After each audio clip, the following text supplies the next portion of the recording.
All right, first, so we talked a little bit in the beginning about the wire that we actually use. Typically, what you're going to have a wire that comes out of your transformer and goes to a certain section of light fixtures. That's typically going to be a 12 gauge wire that looks just like this. And we use stranded wire in landscape lighting because it's a lot more flexible. If it was just solid wire, it wouldn't be as easy. It'd be a lot more rigid and really hard to work with when you're trying to bury it under the ground and trying to pull wires in the grass. It just wouldn't be that easy to do. So when we have two wires that we need to connect in landscape lighting, if we're going to be either just connecting two wires or if we're going to have a pigtail wire that will be coming into here as well too to hook up a light, this is how we do it. And we're going to come to the end of our fixture, and right down the middle of that 12-2 wire, I snip a little bit, or I can take, this is called a dikes basically, you can take the end of that and you can rip this apart like that. So I have two ends to work with, and then the next wire that I'm going to wire together, I can do the same thing, just like that. So now I can actually make a connection like this. And that way we can wire in our fixture, or if my wire was too short and I needed to add length to it, then I could do that as well too. Like I said, because we're dealing with AC, it doesn't matter if I put these two ends together or if I flip it and do these two ends together, because there's no polarity. So it doesn't matter. Now, I do know that a lot of people like to keep what we call the ribbed side. There's a ribbed side of this wire, and there's a side that has writing on it. And if you really like to keep everything nice and neat and have it so the writing's on one side and the ribbed side is the other, that's perfectly fine. That's great. I'm just telling you that if you don't do that, it won't.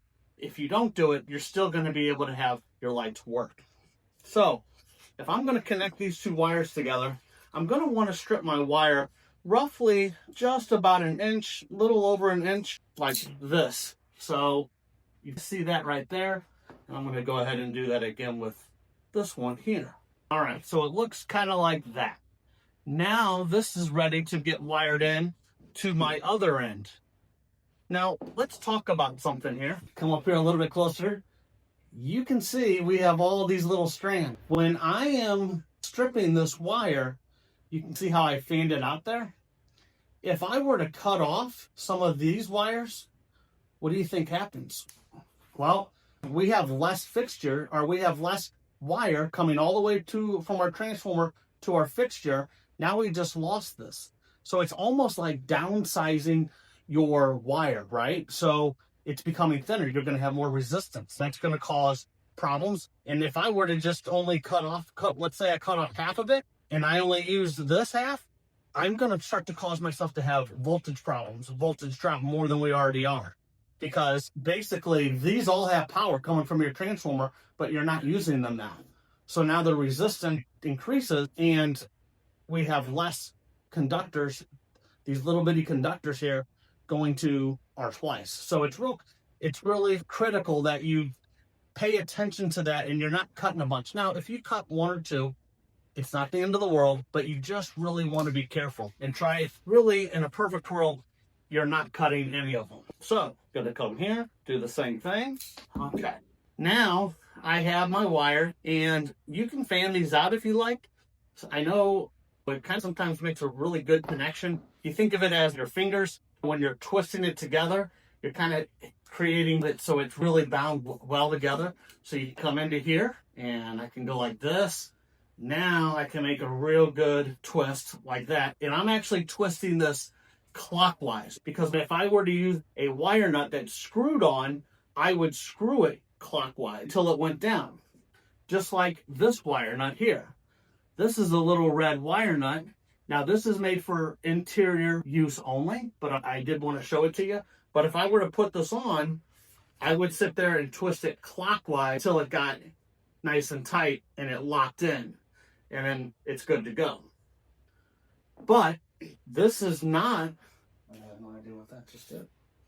All right, we're going to come back to this here in just a second. So what I've done here is I have wired these two together. Now we're going to talk about some of the different types of wire nuts in landscape lighting. Like I just showed you, this is a twist-on wire nut, but this doesn't have any type of grease or any type of silicone inside of it. This particular wire nut is not meant to be used outside. This is intended to be used in a junction box, typically in the house. You'll see this typically in all your house wiring or any type of non-wet location. Now, the type of different wire nuts that you will see out there are going to be similar to this. And it's hard to see, but I'll show you here in a second. There's grease inside of this. And this particular grease tube actually has a little compartment here that clicks together, just like that. So what you would do with this, these also, in the same bag, come with a little bitty copper crimp. And it's really hard to see, I know, on the camera there. But what we're going to do is we're going to take that copper crimp, we're going to slide it right over that wire like that. And then we would take our crimps and crimp it down. And what's nice about doing that is when you crimp this down, it doesn't want to break away. And I can tell you, if this was a grease-filled wire nut, I have pulled these apart so many times because they don't have this copper crimp inside. So I would highly recommend going with something like this type of tube, or what we're going to talk about here in just a second. So once I do this, now I need to waterproof it. So now I'm going to take this tube and I'm going to put it into here, and I'll show you. You can see, ooh, all that stuff.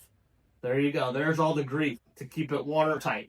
Then on this particular connector, I take one wire out one end, and there's a little bitty gap right here. And there's another one right over here. And that's where the wire lays. So it looks just like that. Now I have one of my sides connect. So just to refresh, we're going to strip our wire a little over an inch. Maybe it's 1.5 inches. I will say, when you have multiple fixtures, we have 2 number 12s here. One here, here's another one. When I have 3 or maybe a 4th, you may have to make it a little bit longer of an actual split. You might want to strip your wire down maybe about 1.5 inches or so, just to get a little bit more wire to actually work with. And then what you can do is, once you get it all clockwise, nice and tight like that, you can come over here, just cut off just a little bitty bit.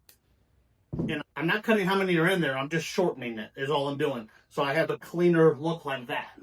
And then if I had my gel wire nut, I could put my wire nut on. Now, here's another connector that is used. This uses where you take and you actually use what they call a butt splice. So basically I got one end of the wire coming in here, I have the other end coming into here, and then it's crimped down. So it would be like this. It would be like, if I were to take these, I would have my little crimper in here like that, and then I would take my other end this way and go like that, and then crimp it in there, and then it would look just like that when I'm done. Now, this tube here, you heat it up. This is called a heat shrink. And on this particular one here, when I heat this up, what it does, and I use either a heat gun or I can use a torch, and you got to be careful. You put it right over it like this, and then you start to heat it up. And what you see happen is, after about a minute of heating it up, it starts to ooze here, and you actually see the gel, which is, you don't even see it. It's what this little tube is actually made of, and this stuff will come out. And if you could feel, this is actually rock hard. It's a great connector. If you're in a coastal area, I really highly recommend using some type of heat shrink. This is really good as well too, but I think this is going to be more your complete bulletproof if you're working in maybe a coastal area, if you're on a property that's literally on the coast or intercoastal. But this, here in the Midwest, I use this type of connector all the time. All right, here is a connector also that I wanted to show you that you will come across, and it is a big, and it's hard to see. I'm going to talk about this. This is actually called a pinch connector. And let's see here, I'm going to get up here real close to the camera. There's a little vampire tooth right here. And there's another little vampire tooth right there. And what this does is, if I were to put it on this wire, I would put it on like this. I would have half of it going to this side and then half of it going to that side. And then you squeeze it together. And when I squeeze it together, it actually pinches each side, right? Well, it pinches each side, and then, yes, it will turn on a light. But let me tell you, because I started my career using these in 2001, and by 2003, I had ripped and taken out any connector like this because they fail all the time.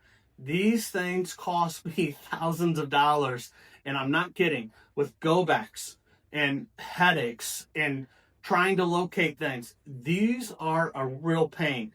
This is a little connector that you'll see with a Home Depot kind of thing or a do-it-yourselfer. I highly recommend to stay away from it. And if you're working on a system, and if you're going to take it over, if you're going to start servicing that system for somebody and they have these connectors, I highly recommend telling the customer that you need to replace all the connections that are like this, because it's going to be a problem. If they're not a problem yet, I promise you at some point they will be.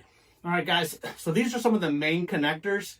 Really, the biggest takeaway that you want to get from this is that you want to be careful when you're stripping the wire and make sure that you're not cutting these little individual pieces of copper. And you want to make sure that you're twisting everything clockwise, nice and tight. And then you're using some type of either gel connector or heat shrink connector. That way you've got a solid connection, because these area are the failure points of any system. These come apart, or corrosion because it wasn't a good connector. This is what's going to cause a lot of service calls if you don't do it right. So it's important to make sure that you practice, do a few of these, make sure that you're using a connector that you like, because they will make all the difference in the systems that you install.